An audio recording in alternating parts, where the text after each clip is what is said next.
This is the Horror Movie Show on hmpod.com, hosted by Jerry and Mark, your one-stop shop for all horrible movie reviews. From the latest blockbusters and independent films to classics, let Mark and Jerry convince you the world is a dangerous place, though often good for a laugh. Now come and listen to the Horror Movie Show, if you dare. Howdy folks, Jerry here. And Mark. Bringing you another episode of the Horror Movie Show on hmpod.com. Got a lot to talk about today, a lot of new shows, new Sharknado movie. Ooh, yeah. Hell no. Good times. Oh hell no, yeah. That's a nice subtitle. So, now there's something I wanted to talk about, something that we were asked to review that we haven't done before. And this isn't an invitation. Don't everybody send in their comic books and graphic novels to us. Because there are too many. There's too many. Yeah, there are too many. This is a movie and TV show. We like our characters to be moving. But anyway, we got a very nice request from the writer of a new series starting out, Malevolents. That's Malevolents as opposed to CE. Malevolents, Book 1, Click Click.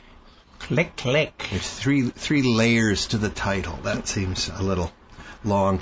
What did you think of it, Mark? You read a lot more of these comics than I do. Yeah, I like the style. Mm-hmm. Well, for a graphic novel kind of thing, or what he wants to do, it really has nice presence. It's like a storyboard for a movie. Right. I thought there should have been more switching back and forth between the story being told and the people that were telling the story. Right. But it starts off switching back and forth a little bit, and then it kind of centers in on the story of being told by the kids in the house. Sure. Let's just give listeners an idea of what we're talking about. Yeah, it's a standard story, ghost story being told by one fellow around a campfire. Well, no, they're in the building. That's right. They've gone. The story gone to takes the house. place. Right. Yes, right. They were dared to stay overnight in this old haunted, supposedly flat. Yeah, it's like a flat. Right. And they brought a Ouija board, and there's 4 of them, 2 girls and 2 guys, and they start talking about the place and what happened there, and then this one girl starts telling them the details of what occurred. Right.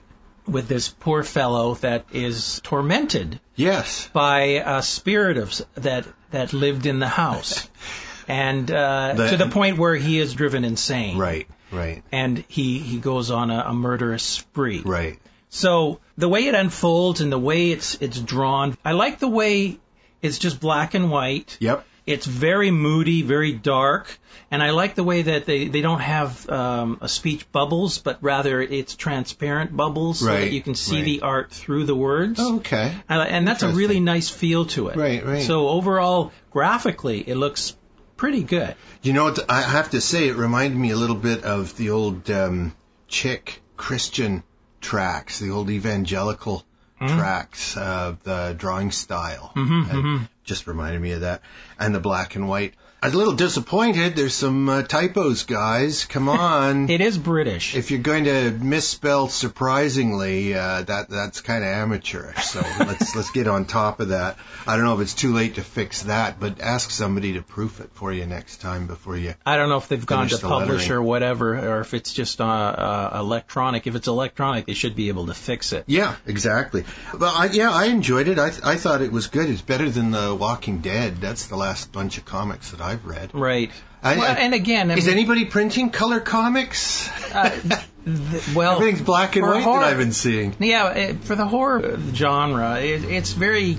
It adds this horror feel to it. Yeah. But I don't know. There's a lot of black and white. Yeah, there seems to be.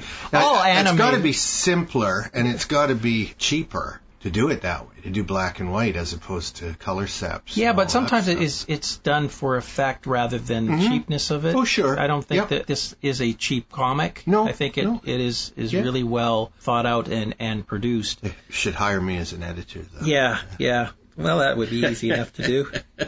You know where to find them. Yeah, that's right. They tracked me down once.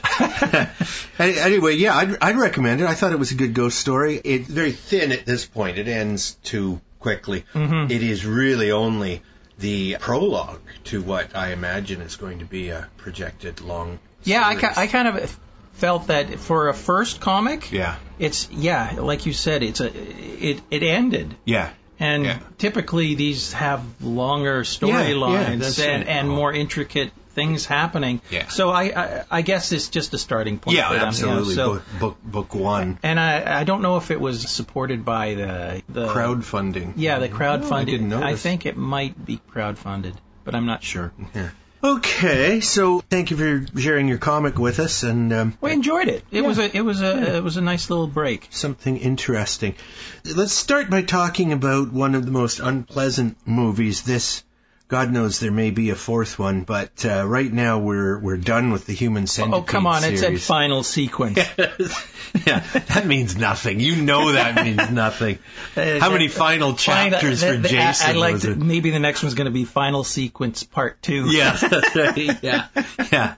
Yeah. Final sequence redone. Now, I purposely didn't... So anyway, this is the Human Centipede III final sequence, okay. written and directed by Tom Six. So I'm just saying that I purposely didn't watch the first two movies just to see if it stood alone.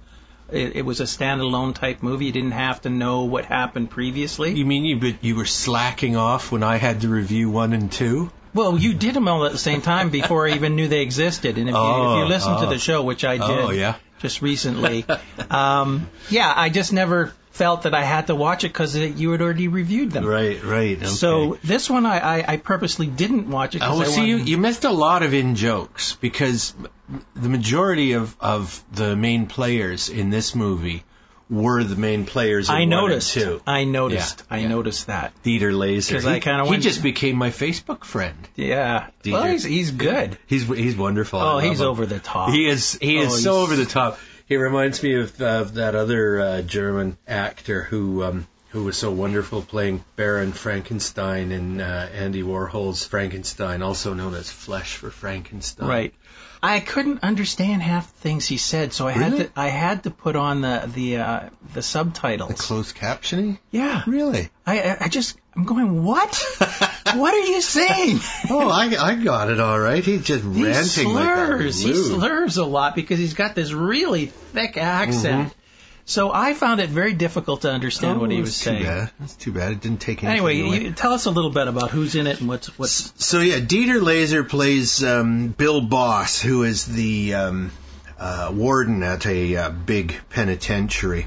And his right-hand man, Dwight Butler, is played by Laurence R. Harvey, who is the funny little Humpty Dumpty looking dude who runs he's the lone psycho who stitches all the people together in the second Human Centipede movie. I kind of went back and looked at who was in it. And Dieter is the doctor, the mad doctor in the first movie. He stitches 3 people together.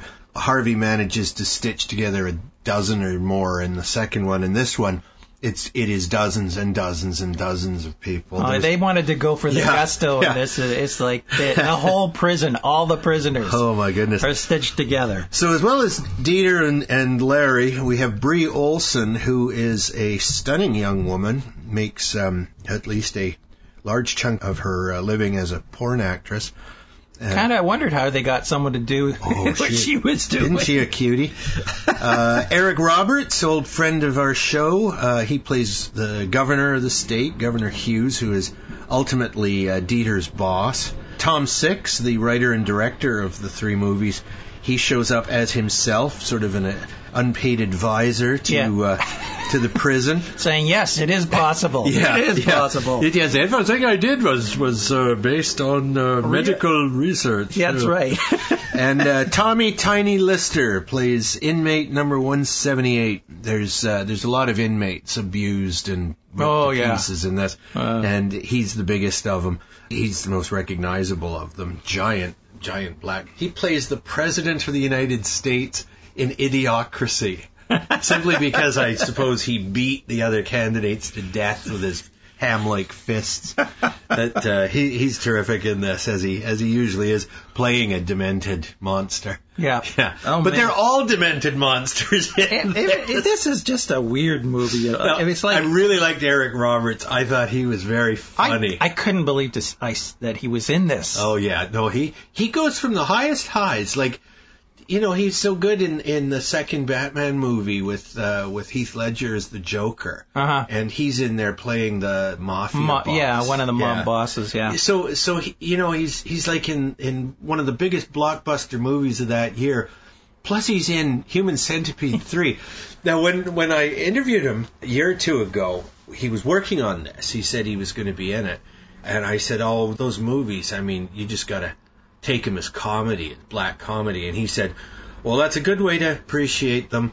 I can't watch them. I won't watch them, he says. He just hates them. He can't stomach it. Oh, well, there you go. So he didn't see, maybe he eventually got around to it, but he told me he hadn't seen 1 and 2 when he signed on to be in 3. But he's not actually in any of the most gruesome scenes. He just kind of comes in and plays comedy relief. Yeah, he comes in a couple times and threatens the warden to fire him because he's not rehabilitating the convicts fast enough. Yeah. So the idea is that the right hand man Dwight, little round Dwight, has he's a fan of the first two. He really likes the first 2 Human Centipede movies, and he shows them to the warden, Dieter Laser's character. And even Dieter says no at the beginning. Yeah, because he has his own ways of torturing the patients, like tearing their skin off and stuff like that. But he eventually comes around that yes, this would be a good way, and especially when he gets threatened to lose his job. Yeah. then he says, okay, maybe your plan's okay. And poor little Brie Olson's character Daisy, she's just like the warden's secretary, and she winds up sort of getting lost in the frenzy, and she gets stitched into the middle of the Human Centipede, and she's just left there. She's just gone. They find her, but they just leave her. Yeah. Oh, it's sad. It's so horrible. So, all the criticism that I've read about this movie and the other 2, that it's misogynistic, it's hateful, it's misanthropic, that obviously Tom Six hates humanity. Yeah. This is just pushing the envelope, trying to be as tasteless, while at the same time being very funny. It's like South Park. Yeah. Absolutely. They're just trying to push the envelope. Yeah. And it's just a movie. If you ever seen the stupid series Brickleberry, I've never watched that. The whole show premise is how gross can we get? Right. How insulting can we get? And how can we offend everyone in the world? Okay. And that's what the whole show's about. Well, it sounds wonderful. It's tasteless. I watched them. Isn't that what Family Guy is about too? I mean, Family Guy only wants to insult just think Family Guy, people. Except for 10 times worse. Oh, jeez. It's just. Well, I like Daniel Tosh. He's always plugged it. That's another of his shows. Right. But I'm going. There's no substance. There's no plot. It's just so gross. Sick. Yeah. It's just a sick premise. The Human Centipede movies really remind me of a game that I used to play in high school, Gross Out Contest. Yeah. Sometimes it was just a matter of saying the most disgusting thing that you could. And we usually play it while we were eating lunch. Yeah. If you could put somebody off their sandwich, you won. Yeah, and your family's so delicate when it comes to food. You could never gross me out with food. I know you guys, you say one odd thing and you're going to, I'm going to throw up. Well, yeah. It's well, we're sensitive little rabbits, Yeah. Anyway, I would recommend Human Centipede 3. I thought it was very funny, but know what you're getting into. It's a journey to the far-sided disgusting. Yeah, that's what it is. It is. If you get offended easily, this is not the movie for you. Know that. If you're Jewish, forget it. Don't. Jewish? They had a lot of references to Hitler and Jewish camp and all. Okay. Oh, yeah. There was a lot of things in there. See, that just slid right by me because I was probably flinching at all the ass-to-mouth stuff. And that's so gruesome. But it's in this movie, at least they have a plan because you're supposed to be reformed because of this. Right. So that they have it so that plus you can it keeps them out of trouble. Yeah, you're only strapped to one another. Yeah. And minorly. But and there was some stitching around the mouth. The only scars when they're released from prison, the only scars will be around their bungs and their lips. That's it. Yeah. And otherwise, they didn't cut off their arms or anything like that. Well, they drugged them so they couldn't walk. They cut off some people's arms. Yeah. Only the lifers, I think. That's because they made not a human centipede, but a human caterpillar. Right. I remember that. That was the offshoot project. Yeah. They took off the arms and the legs and joined them up. I have to say that the cinematography is good in this movie. It really is. Is it very yellow? It is saturated yellow. Yeah, browns and yellows. Yeah, very deserty looking. Yeah, very much very so. Dry. Very, very much so. The yard where the inmates wind up, and I think they might have used a real prison, like real inmates in there. They make a break from just sitting in your cell all day. But there's not a blade of grass. It's just this dry looking deserty place. Very inhospitable. Yeah, it wasn't a nice place to be. And there was no central cooling unit, so everyone was hot in the building. Even the staff was constantly fanning themselves and taking their clothes off and things like that because it was so hot. It was just a miserable place to be. I couldn't help when I was looking up Dieter Laser and what he'd done. He also did another movie in 2001, a German movie called Suck My Dick. Well, there you go. So he's been around. He's a sweetheart. Yeah, he is. So it is a feel-good movie for those who love perversion. Yeah. Okay, now we got some couple of big-name movies here. Let's talk first about Sharknado 3. Oh, hell no. And hell no.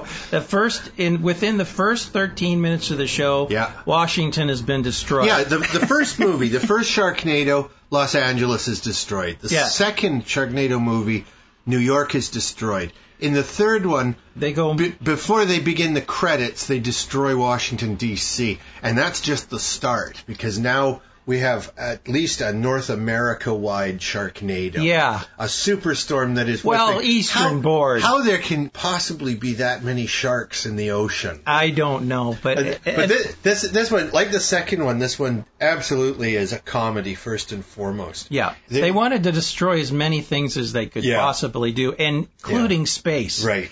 Yeah.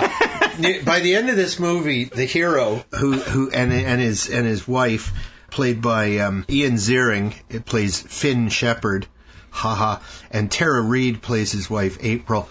She lost her arm in the second one, one of the early ones, and it was replaced with a metal stub which contains a small chainsaw. Yeah. So she pops off her plastic hand and she can fight her way into or out of shark flying through the air. So the two of them and his father, played by David Hasselhoff, and his character's name is Gil. Yeah. So this fishy family, the three of them blast off into space on I guess it's a hardly used shuttle. Yeah. And they use a laser beam to disrupt the storms on the surface of the planet, which somehow amazingly blasts the sharks into space, which start smacking into the shuttle, busting it eventually into pieces. But there looked like a Lego thing coming apart. Shark fights between Finn in space with these sharks, and April shouts at him at one point, "How can these sharks be surviving in space?" And Finn just shrugs his shoulders and says, "How can they survive in a tornado?" Good questions. Even the characters themselves are saying, "This is stupid." It's so funny. It started off with a big bang, and then it kind of went and petered out a bit, and they end up in Orlando. Universal Orlando, which they destroy the whole thing. Everything in Universal Disney World. Then, the whole eastern seaboard gets one big Sharknado, which I don't understand, because that would be a shark hurricane as far as I'm concerned. Yeah. Not a NATO. Well, I'm waiting for the shark tsunami. Yeah. This movie as well, in the second one, they they did a lot of movie parodies. They began with a parody, which is hard to do, a parody of a parody, which was Airplane. They even had Robert Hayes reprising his role as the reluctant pilot. Yeah, and they had a whole bunch of cameos. Yeah, as well. Lots of cameos. There's a lot of cameos in this one. In this one, there seemed to be more cameos, at least at the start, from actual, like, political right-wing figures. The horrible right-wing writer and Fox News hack Ann Coulter is in it, for example. I was really hoping she'd get done in a disgusting and painful way, so that we'd be able to have little memes of her being chewed to pieces. I guess they have to be careful about what they do there, because they don't want a lot of memes coming out of this, I don't think. Well, that's all good advertising. She was picked to be in it, obviously, so that people would laugh at her. You know, I mean, she is a risible character among anybody with a brain. Yeah, but do they want to be laughed at or with? You know? Probably both. There was a lot of people in this thing. Yeah. Anthony Weiner shows up as NASA director Regina. He's the disgraced he's Democrat, in fact, who got caught tweeting pictures of his groin. Yeah. His large groin. And fortunately, he was wearing underwear. So. Yeah. So it was okay. Yeah. Michael Bolton was in it. Oh, yeah. Jerry Springer, Penn and Teller, Matt Lauer, Al Roker, but then they were in previous ones. Right. Kathy Lee Gifford. Yeah. The news TV people all play themselves. Yeah, they're playing like they're reporting on what's going on. Bo Derek was in it. That's right. Which I thought was interesting. Tara Reid's mother. Haven't seen her in years. Yeah. I love the fact that they go out in space. I think it's just, it is funny. And the way they come back from space is even better. Don't give that away. No, it's like, oh, wow. It's very funny. I couldn't believe they did what they did. Yeah. So overall, I mean, just a silly movie. Very silly. Don't expect anything more than Sharknado movie. Exactly. Yeah. If you've seen the first two, you know exactly what this movie's going to be like. And I'll tell you, once a year, that's enough for me. Yeah. It doesn't have to be a series. One of the Canadian channels, the Space Channel, which just runs sort of sci-fi horror stuff. They ran all three movies in a mini marathon. Oh, did they? Oh, no, thank you.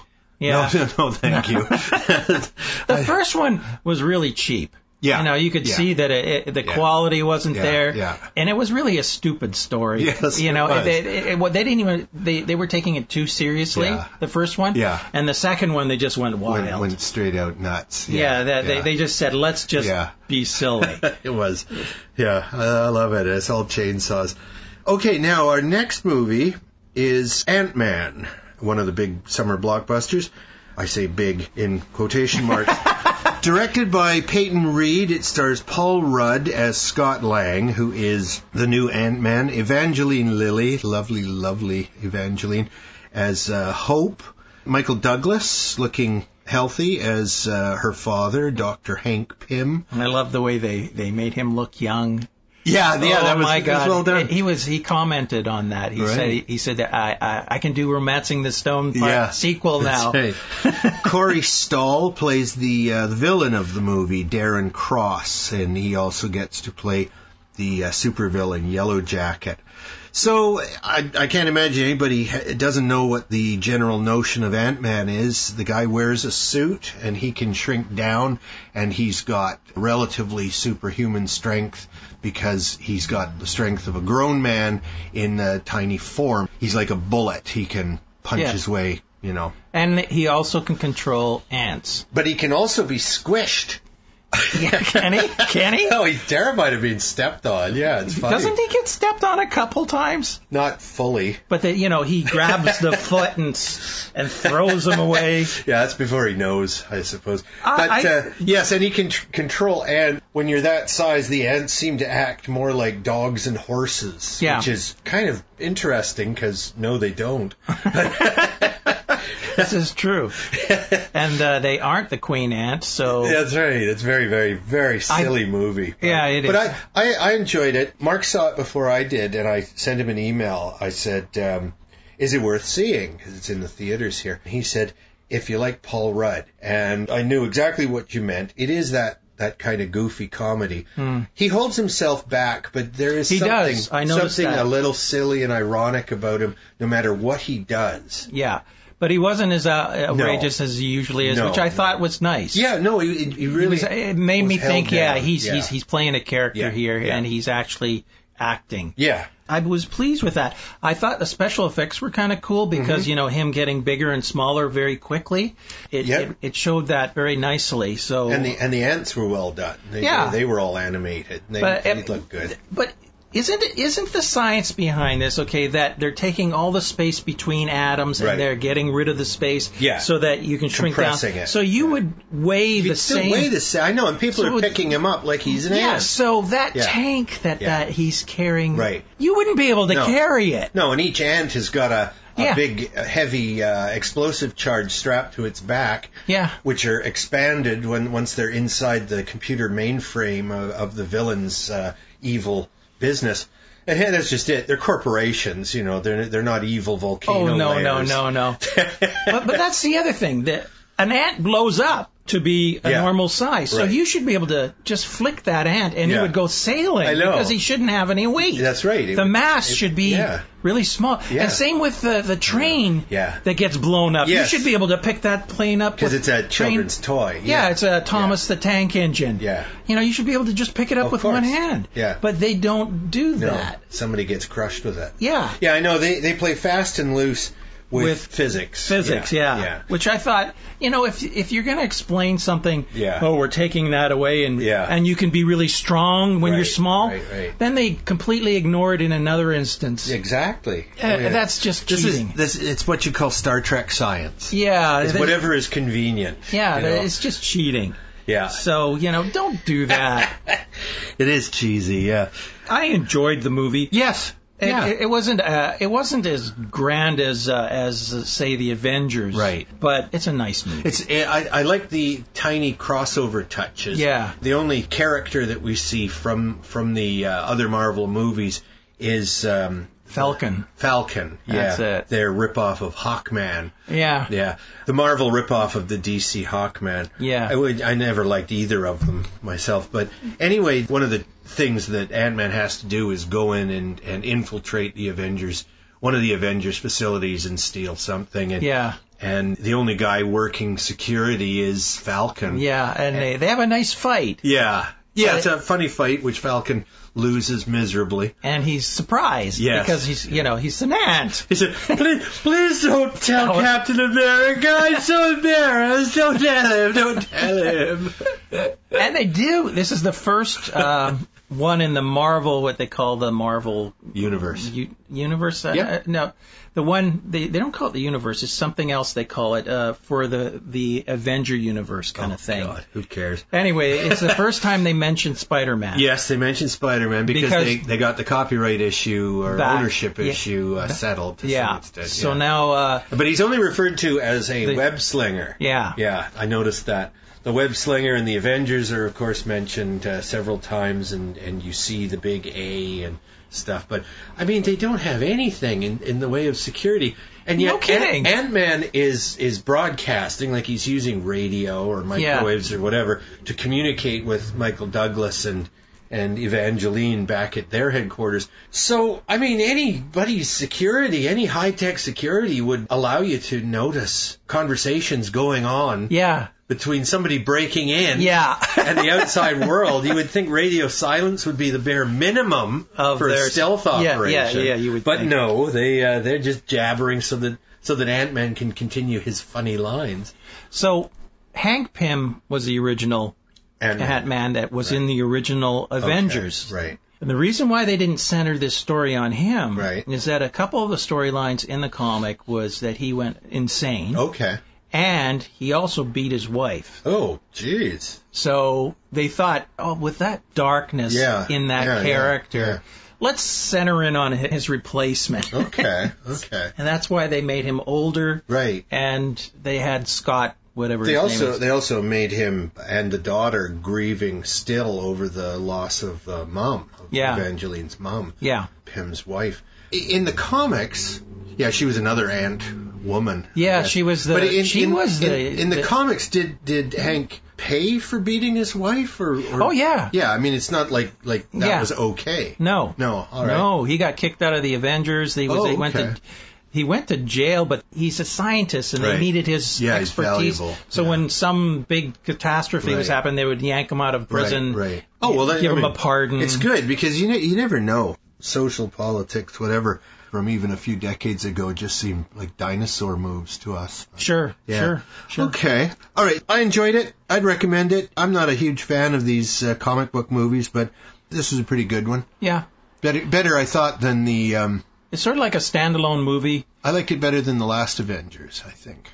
Yeah, you did? I think, or maybe the first Avengers. No, I liked the first one. I thought they all blend in my mind. It had its moments where typical of. Oh, I know. The last Iron Man movie stunk compared to this. I didn't like the. You like that okay, one. Sorry, the second Iron Man movie. That's what. That's the one. Yeah. That's the one. With Mickey Rourke. Mickey Rourke that was terrible. He is really furious over that movie because they had cut his role down. Right. He said there was some really great stuff in there, and they just massacred his portion of it, and he won't talk to them anymore. Oh, well, he's so mad at them. I agree with him then because I thought it was a terrible movie. Yeah. Okay, so let's pick something else to talk about here. Sounds like yours. Had enough of it. Yeah. Let's talk about this short movie, The Monster of Nyx. Just a little animated film. Written and directed by a very interesting, I think he's Dutch, interesting filmmaker named Rosto. Just a little half-hour cartoon. I think you can find it on YouTube. Yeah, you can. That's where I saw it. And you can see a whole bunch of other stuff that he's done. Oh, I love Rosto's stuff. If you search for Rosto AD. Yeah, you'll see a bunch of stuff. Some wonderful videos. So, voices in the movie. Joe Eswies plays Willie. And this is weird. Terry Gilliam, the great director and animator, he plays the Ranger. Charles Hubble plays Langaman. The Residents, one of my favorite, I guess you'd call them avant-garde sort of rock and roll bands, but really peculiar stuff. I saw them live a few years ago, and they were fantastic. They play the Weeping Villagers, and Tom Waits plays Virgil, who's a crow or a raven. Yeah, really weird, with real hands. Oh, he's creepy looking. Big meaty fingers on him. So this is a little monster story about a boy who makes a trek. Yeah. What did you think of it? What did you think of the style of it? It's an interesting style because what it is shooting live actors and then animating faces onto them and different things onto the actual live. Is that right? Yeah. Oh, okay. The head was a real head on a girl. Right. And even the girl's voice, is like, it's supposed to be a boy, but it's a girl. And he did that on purpose. But the characters, the actor's name is Joe, like Joseph. Maybe but it was definitely a woman actor. Oh, yeah? You could see her breasts. Oh, okay. And the way she walked. All right. But it's really cool. It's a very beautiful. It's 3D animation. Yeah, I didn't see it in 3D. No, I just mean that it's very figures, not flat. Yeah. Flat animation. The actors are real, but everything around them is created in the computer. Yeah, beautifully done. Very beautiful. Very surrealistic. Surrealistic, yeah. Yeah. I did find it a little slow. I thought that even at half an hour it dragged a bit here and there. And the copy that I saw on YouTube, the audio didn't seem very good. It was a little muddy and it wasn't hard to understand. What it wasn't in high saying. def, the one I saw, so I know it could be. It was probably a lot better than I saw.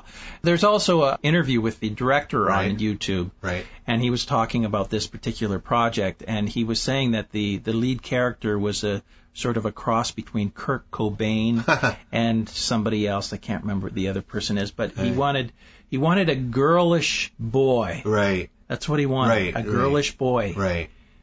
Which I thought was kind of weird. Well, there's that point in a pre-adolescent, prepubescent life. It can seem to be sort of sexless. Similar. Yeah. Either no sex or both sexes, whatever. It doesn't really matter in the child. You know? And that's a certain innocence that's lost once you hit puberty, I think.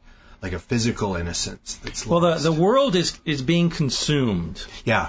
And the movie is basically about this little boy that is on a journey to save the world. Try to save the world. And he's his going village, off, his family. Yeah, he leaves the village and goes into this forest to find out what's going on and why things are disappearing. And they're literally being sucked into the air and dissipating. It's beautifully done. Yes, and the forest looks great, and he meets these different characters along the way. One being very, very like a European fairy tale. Yeah, very much so. Yeah. It's well worth watching. I think it's a beautiful little animation. Absolutely. Good. Okay, our next movie is kind of a throwaway, I thought. Dark Summer, 2015 movie, directed by Paul Soleil, written by Mike Lee. Stars Keir Gilchrist as Daniel, Stella Maeve as Abby, Maestro Harrell, that's a hell of a name, as Kevin, and the always interesting Peter Stormare as Stokes. I like him. Yeah, I love him. He's one of those actors who's always interesting, even if the project stinks. Yeah, he's fun to watch. Yeah. And he shows up in these oddest things. Yeah. He's one of those characters that I guess he just loves to act. Well, because and he probably knows a lot of people. Yeah, and I suspect he's probably a great guy, but he really has worked with almost everybody, from the Coen brothers to showing up as a character on one episode of Seinfeld. Again, with the Seinfeld. Yeah, but it's true. Everybody showed up on Seinfeld. This movie, the Keir Gilchrist character, Daniel, he's supposed to be about 17, and he's hacked, something like that, with his computer. So he's been sentenced to stay at home with a bracelet on his wrist. He can't leave his property. It's very much like Bound. Remember that? The one with the girl that couldn't leave. Oh, yeah. Right. Same thing. Right. It's so he can't leave the house, and he gets visited by this girl, right, as well as Abby and Kevin. Yeah, and Agent Stoke is his caretaker. Right, sort of like a juvenile parole officer. Yeah, checking in on him. And he's very funny, very sort of down to earth and sarcastic.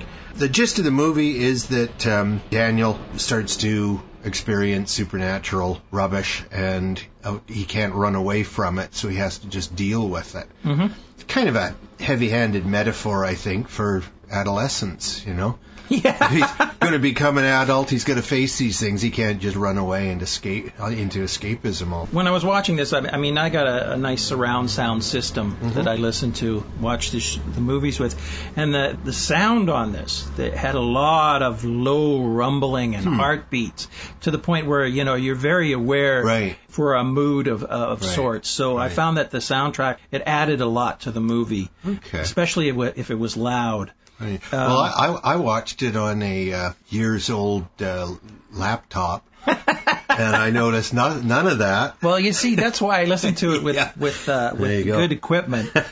It also made me think about the validity of making somebody stay in one place as a payment for doing something wrong.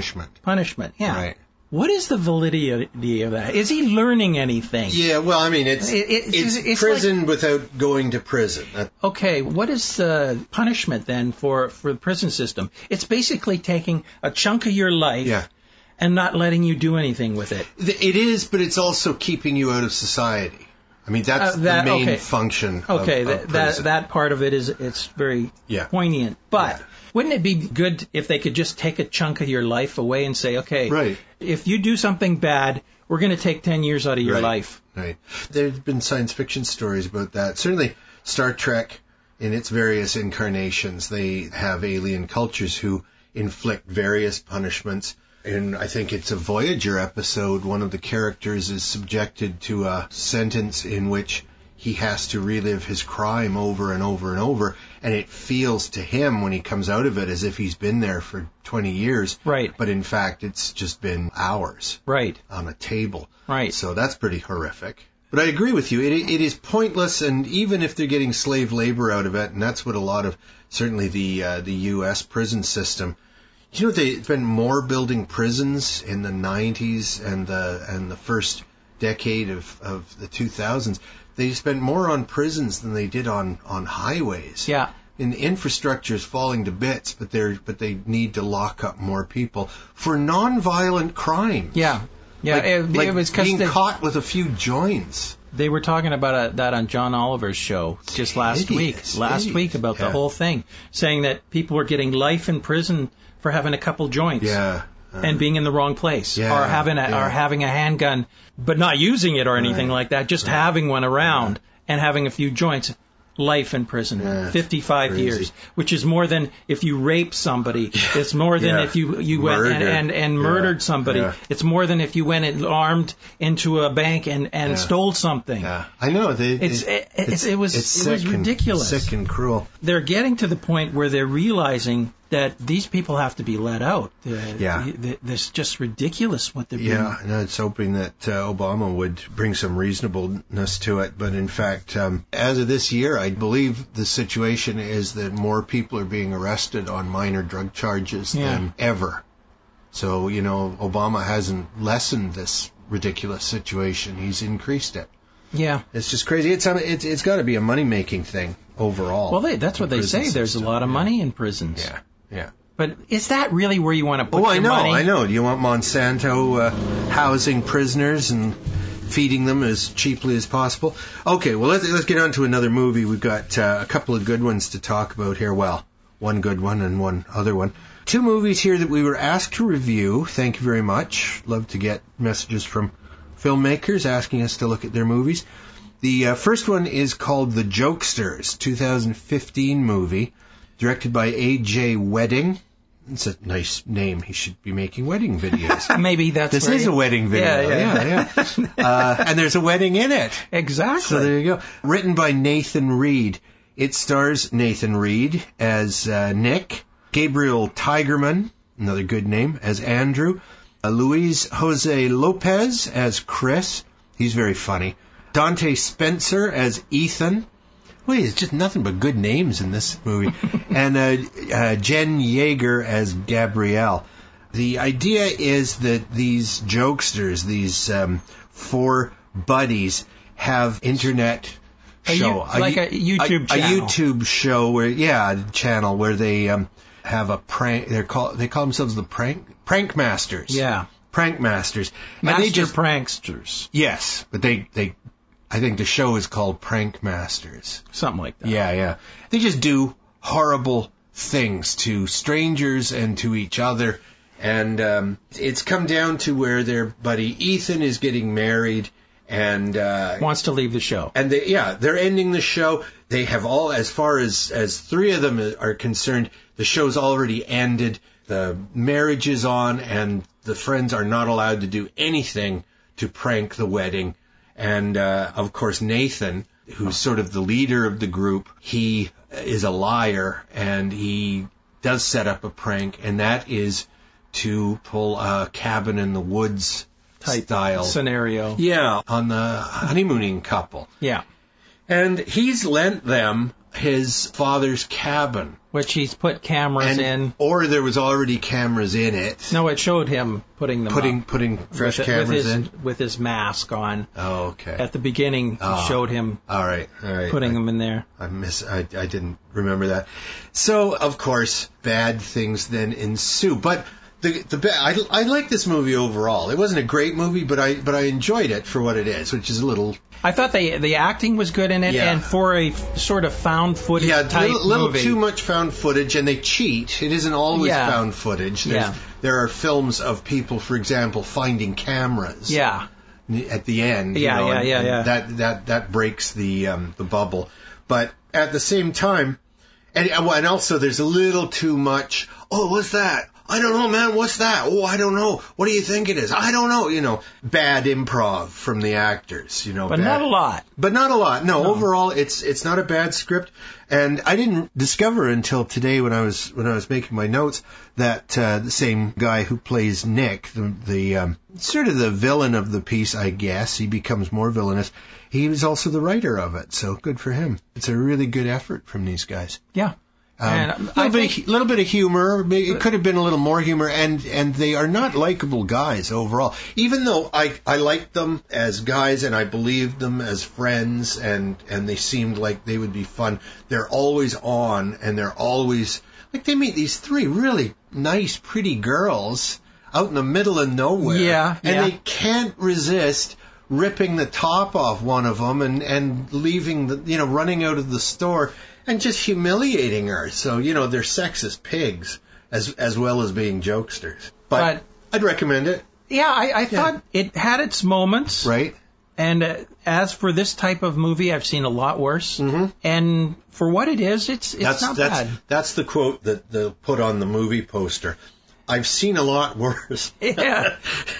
I don't like a lot of found footage type movies. Yeah, they can be the lowest of the low. And this one is watchable. Yes. Yeah. So, and I did think the dialogue was truthful. Right. It didn't seem put on, right. And I thought they kept to the storyline okay. I wasn't too fond with the ending, but what the hell. I thought it could be more scary. I thought it could have been more scary. They keep twisting. There's like 2-3 false endings. I thought it was over at one point, and then it definitely wasn't, and there was yet another twist to it. So that was nicely done. It did fool me in that way. Yeah, it kept my interest. Like I say, I'd recommend it. Now, the next movie, I think Mark and I both really liked. 2014 movie called Love in the Time of Monsters. And the fellow who contacted me, I believe it's the writer, Michael Skvaria, he said that they were aiming to do a little bit better than a typical slasher movie. They wanted to sort of reach a Slithers type of level, a little black comedy mixed with the horror. So it's directed by Matt Jackson, stars Gina Shaw as Marla, Marissa Skell as her sister Carla, Hugo Armstrong as Chester, who's sort of an outdoorsman, a woodsman, Doug Jones as Dr. Lincoln, and the inimitable Kane Hodder plays Lou. Kane Hodder, he started to play Jason in about the 6th or 7th movie and continued on with that. He's played a lot of big, scary psychopaths. In movies, usually masked. In this, he's unmasked for the first 10 minutes or so, and then he's covered in gore, and then he's electrified. Oh, yeah. He's like zapped with a million there's volts, a couple different... and he becomes an electrical monster. Yeah. Everything he touches... Real old school science fiction. What it is it's this camp kind of cabin kind of place, resort, that caters to people that love Sasquatch. It's Uncle Slavko's all-American fun place. Yeah, something like that. And he's a Croatian fella. Yeah. Who just kind of moved there and decided to open up sort of a cafe, hotel. He's got this fun park, this little chintzy fun park, but he's also on the sly accepting bribes to dump toxic chemicals waste in the lake. So when one of the guys falls, one of the Sasquatch impersonators who run around in the woods and scare the tourists, when one of these guys falls into the lake, because he drops his joint, he drops his marijuana cigarette into the water. These guys are professional. They're real professional. He falls into the lake and he comes out, and then his other buddies, they go in after him. They go in and they all come out, and now, all but one of the Sasquatch impersonators is a mutant monster covered in zits. Yeah, and they put for some reason, they put their masks and their gloves back on. Yeah. And then they go hunting. Yeah. So, and it's actually not bad. It's really funny, especially the dark-haired sister, played by Gina Shaw, Marla. She reminded me, my friend Rita. Yes. Really reminded me of Rita. Yeah. Just a smart I thought it was interesting. Great aside. Yeah. And I thought her relationship with that other guy was kind of on-off all the time. With the guy who pretended to be the Latin lover. Yeah. The bartender. And that whole thing was not normal. If it was a typical movie, they would have just fell in love. No, it was like this hate thing and love thing, and then she has issues. And then they both have their moment of confessing things. Revelation, yeah. And I thought, this is a nice movie. Yeah, it's got way more to it. It wasn't what I was expecting.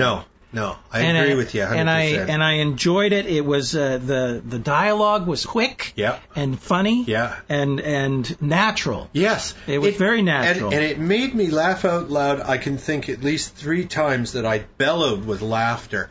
Sometimes just over the dialogue, sometimes over the situation. But I really, really had more laughs with this than the last 10 supposedly funny horror movies I've seen. Yeah. This one was genuinely funny. So we both recommend it. Absolutely. It's a very low budget movie. Yeah. It's obviously filmed in just a little tiny lodge resort in the woods somewhere. Yeah. Anyway, I look forward to more stuff from Matt Jackson and Michael Savaria. Good movie. Now, I already reviewed this, but let's go back because now Mark has seen it. And I've had some time to think about it my own self. Have you? Yes, I have. Mad Max Fury Road. New this year, another summer blockbuster directed by George Miller, who made the first 3 Mad Max movies. Stars Tom Hardy as Max, and I don't think he's anywhere near as good as Mel Gibson. Charlize Theron as Imperator Furiosa. She's the star of the movie. Nicholas Hoult as Nux, and Hugh Keays-Byrne as Immortan Joe. I liked the movie. Yeah, I did. Just overall, you enjoyed it. I enjoyed it because the way you were saying that it's all it is chase scenes and everything. Right. They were spectacular space. I wasn't wrong. Chase scenes. But there was a reason for the chase scenes. There wasn't. It wasn't like they were just haphazardly going. There was always a destination. Yeah, but then they have to stop and go back. Yeah, but things didn't go. Their plans didn't go as planned. So there sure are a lot of people in this post-apocalyptic desert. But it was a fun movie too. Oh yeah, but I didn't like it as much as the other Mad Max movies. I enjoyed it because it looked good. It was action-packed, had some great special effects. I guess they had to be special effects. Sure. Stunts. I think you call them. Yeah, because a lot of it is real stunts. But spectacular. Yeah. It's like over-the-top spectacular. Yeah. And so overall, I thought, hey, it's well worth seeing. Okay. You liked it more than I did. I just watched. It's not the best movie I've ever seen, but at the same time, I enjoyed it all the way through. How would it compare to Ant-Man? Which would you rather see? Honestly, I would rather see Mad Max. Okay. All right. I thought Ant-Man was a little too slow, and I disagree. I thought that they should have gone from the start of Ant-Man with the original character rather than him being an old man already. Right. They could have left out because Hank Pym was an interesting character. They could have left out the wife beating. It didn't necessarily have to go to that point. But that was a real intense storyline. Right. And it was done. It wasn't that. It's only been about 10 years when they wrote that storyline. All right. It was in the Ultimate Universe, which is a completely different universe than the regular Marvel universe. All right. It was a great storyline for that character because you don't see that in comics. No. So that's why I didn't like Marvel when I was a kid, because they've always tried to put in too much of this social comment crap.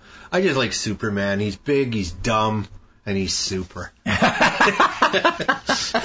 Okay, we know where you're coming from. Enough of that. Anyway, that's my take on Mad Max. Good. All right. Well, Mark liked that better. Well, let's just look at the movies we talked about here very quickly. We started with Sharknado. You recommend that? Yeah. It's just total nonsense fun. Yeah, it is. Because I thought it was going to get boring, and it did get boring a little bit, but the end really pulls it off for me. Yes, sharks in space. Yeah. And he had the main character says, "Sharks in space!" So that's a Muppets reference. Pigs in space. Pigs in space, yeah. Ant-Man, you recommend it? Yeah, I'd recommend it. Yeah. It's not the best Marvel movie out there, but what I like about it is it's Rudd. I liked his performance. Right. It was a real natural performance. Yes, yeah. One of the best things he's done. He also was one of the producers. Monster of Nyx. Beautiful. Yep. Yeah, it's well worth the 29 minutes. Yeah, that's right. Worth checking out on YouTube. And the other stuff that this guy does. Yeah, oh, absolutely. He's got a long-form music video for this band that he works with, and it's just stunning. I'll try and remember it and put it on the website. Dark Summer. It's been a while since I saw it, but I remembered that it was an okay movie. Yeah, it was all right. Yeah, nothing extraordinary. Peter Stormare is fun to watch as usual. The Jokesters. Pretty good. It was okay again. Yep. I mean, it's like nothing to write home about, but at the same time, you could do a lot worse. Well, you're just writing the poster for them, aren't you? I know. I can't. If there were so many other good movies out there that are better than this, but at the same time, there are so many worse. I think it's middle of the road for me. It scores a little higher than 50%, though. I'd say 60 or 70. Okay, I'll give it a 61%. There you go. Okay, there you go. Loving the Time of Monsters, excellent movie. Yeah, it's loads of fun. Yeah. It's a silly movie. Yes. There's pot smoking, there's teenagers, there's mutants, there's electro monsters, and then there's betrayal. There's a Croatian. So what are you gonna do? Yeah, absolutely. Beware. Okay, folks, so that's it for this episode of the Horror Movie Show on hmpod.com. Oh, I might mention that we are, HM Pod is officially part of the Crypt TV family. You can check us out, hashtag Crypt Family, or crypttv.com. Check that. Yeah, the Crypt TV is now sort of morphed into they're making web series and short films. And some of them are pretty good. I definitely recommend it. But more on that in the future. Just wanted to give them a shout out. If you want to get in touch with them, submit your own films, anything like that, they're amenable. And you can find links to all the Crypt stuff on our front